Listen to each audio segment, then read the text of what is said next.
नमस्कार, मैं हूं रत्ना और आप देख रहे हैं सी न्यूज भारत। आइए रुक करते न्यूज बुलेटिन की ओर। बात होगी दुमका के, जहां विधायक आलोक कुमार सोरेन ने सामुदायिक स्वास्थ्य केंद्र शिकारीपाड़ा का औचक निरीक्षण किया है।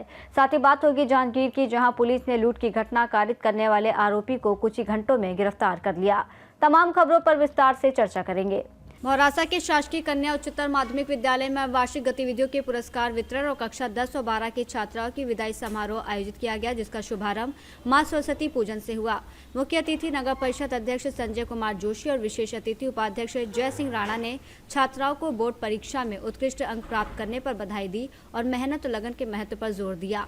कार्यक्रम में कक्षा 10 और 12 में सर्वोच्च अंक लाने वाली छात्राओं को 11,000 रुपए, जबकि 90% अंक प्राप्त करने वाली छात्राओं को 21,100 रुपए नगद पुरस्कार प्रदान किए गए। प्राचार्य नीता शर्मा ने अतिथियों का स्मृति चिन्ह देकर सम्मान किया। वहीं कार्यक्रम का संचालन आशीष चौरसिया ने किया और वार्षिक प्रतिवेदन शिक्षक ओम प्रकाश मालवीय ने पढ़ा, जबकि अन्य शिक्षक और गणमान्य मौजूद रहे। देवास से सी न्यूज संवाददाता साजिद पठान की रिपोर्ट। शिकारीपाड़ा में सामुदायिक स्वास्थ्य केंद्र में चिकित्सकों और संसाधनों की कमी गंभीर चिंता का विषय बनी हुई है। खासकर रात्रिकालीन सेवा लगभग ठप है। हाल ही में हुई सड़क दुर्घटना में केवल एक आयुष चिकित्सक मौजूद रहने के कारण सभी मरीजों को दुमका रेफर करना पड़ा। इस स्थिति को संज्ञान में लेते हुए विधायक आलोक कुमार सोरेन ने शुक्रवार रात अस्पताल का निरीक्षण किया और मरीजों को दी जा रही सेवाओं, दवाओं की उपलब्धता, चिकित्सकीय संसाधनों और कर्मियों की उपस्थिति की समीक्षा की। उन्होंने प्रभारी चिकित्सा पदाधिकारी डॉक्टर देवानंद मिश्रा और आयुष चिकित्सक डॉक्टर मिथिलेश कुमार से स्थिति स्पष्ट करने के बाद निर्देश दिए कि इलाज में किसी भी प्रकार की लापरवाही बर्दाश्त नहीं की जाएगी और स्वास्थ्य सेवाओं में सुधार सुनिश्चित किया जाए, अन्यथा जिम्मेदार अधिकारियों के खिलाफ कार्रवाई की जाएगी।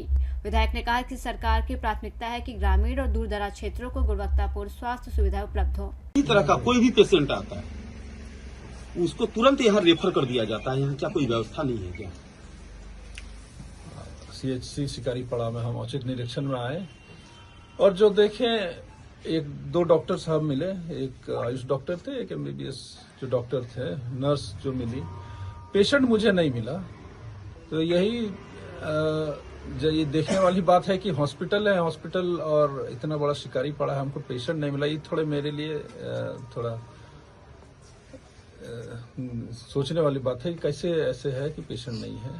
सर, किसी भी तरह का भी अगर कोई पेशेंट आता है तुरंत ही रेफर कर दिया जाता है और डॉक्टर तो यहाँ से नहीं, सरकार सारी सुविधाएं देती है। अगर रिफर कर दिया जा रहा है तो गलत बात है। अगर यहाँ पर सुविधाएं हैं तो फिर यहीं पर होना चाहिए ट्रीटमेंट। अगर बाई चांस अगर यहाँ वो सुविधा नहीं मिल पा रही जो हायर हॉस्पिटल में मिल पा रही तो रेफर किए जा रहे हैं। ये अभी इसके हम बात कर रहे हैं, चर्चा करेंगे, सिविल सर्जन से भी चर्चा करेंगे। क्या ऐसा आप लोग की जो यहाँ की जनता की मेन कंप्लेन यही था कि रेफर हो रहा है, उसी मेरे ख्याल से उसी वजह से मुझे पेशेंट यहाँ नहीं मिले, तो हम बात करेंगे आगे सिविल सर्जन। सबसे बड़ी बात है कि सर यहाँ डॉक्टर रहते ही नहीं है रात में। हो सकता है डॉक्टर नहीं रहते हैं, बट अभी के जैसे हमने बोला कि मेरे को 2 डॉक्टर दिखे जो बोर्ड में दिखा हुआ है कि जो टाइम अलॉट किया गया डॉक्टर को, उस हिसाब से मिले। लेकिन आगे आते रहेंगे औचक निरीक्षण में, कभी अगर ना मिले तो फिर आगे। इस निरीक्षण के दौरान क्या मिला सर? क्या कमियां मिली सर इस निरीक्षण के दौरान? कमियां ऐसे जो है सरकार की तरफ से जो है वो तो हर जगह है ही, हॉस्पिटल में वगैरह। एक ही कमी है कि हॉस्पिटल इतना बड़ा सा लेकिन एक भी पेशेंट नहीं दिख रहा, ये थोड़ी बड़ी कमी है। लेकिन ऐसा होना नहीं चाहिए। पेशेंट हम नहीं चाहते कि हॉस्पिटल में रहे, लेकिन फिर भी यहाँ लोगों की सुविधाएं के लिए है। तो क्या दिशा निर्देश दिए सर? दिशा निर्देश यही है कि जो प्रिस्क्राइब समय है उस समय पे डॉक्टर का जो रहने का है वो डॉक्टर रहे, और दूसरी बात है साफ सफाई पर ध्यान दिया जाए, और जो भी सरकारी योजनाएं हैं स्वास्थ्य मंत्रालय की तरफ से है, जो भी योजनाएं हैं पूरी तरह से जो लोगों के फेवर में है, जनता के फेवर में, वो लागू किया जाए। सर एक आखिरी सवाल है कि यहाँ एक डैम है सर, आज 2 दशक से यहीं पड़े हुए हैं सर। उसका स्थानांतरण भी हुआ था, लेकिन 4.5 महीना गायब थे, फिर पुनः यहाँ वापस आ गए सर। कौन है ये मैम? काशीनाथ झा। क्या है ये? बताएंगे आप, प्रभारी ही बताएंगे कौन है ये। अगर ऐसी बात है तो हम पता करते हैं। आप लोगों ने चूंकि उठाया, उनका नाम उठाया, तो हम निसंदेह पता करेंगे, बात करेंगे कौन है, और अगर दिक्कतें हो रही उनके वजह से तो देखा जाएगा उनका भी। आगे बात करते हैं इस संदर्भ में। दुमका से सी न्यूज संवाददाता सद्दाम हुसैन की रिपोर्ट। चांपा थाना क्षेत्र में दिनेश कुमार उर्फ डीके उर्फ कुशवा ने प्रार्थी केशव राठौर से चाकू दिखाकर 1000 रुपए और ब्लूटूथ हेडफोन लूटने के बाद फरार हो गया, जिसे पुलिस ने मुखबिर की सूचना पर कुर्दा मोड़ से कुछ ही घंटों में गिरफ्तार कर न्यायिक रिमांड पर भेज दिया। आरोपी के कब्जे से 980 रुपए और हेडफोन बरामद हुए। पुलिस अधीक्षक विजय कुमार पांडे आईपीएस के निर्देशन में थाना चांपा की टीम, थाना प्रभारी अशोक वैष्णव, बीएस लकड़ा, आर गौरी शंकर राय, आकाश कलोसिया, आदित्य प्रताप, सुमंत कंवर सहित स्टाफ ने त्वरित कार्रवाई कर आरोपी को गिरफ्तार किया। आरोपी के खिलाफ आर्म्स एक्ट के तहत मामला दर्ज किया गया है। जांजगीर चांपा से सीनियर संवाददाता हिलेश्वर सिंह की रिपोर्ट। खबर सासाराम से है, जहां नई दिल्ली उड़ीसा टाउन संपर्क क्रांति एक्सप्रेस ट्रेन से आरपीएफ और जीआरपी ने संयुक्त कार्रवाई करते हुए 8 अंतर प्रांतीय शराब तस्करों को गिरफ्तार किया है।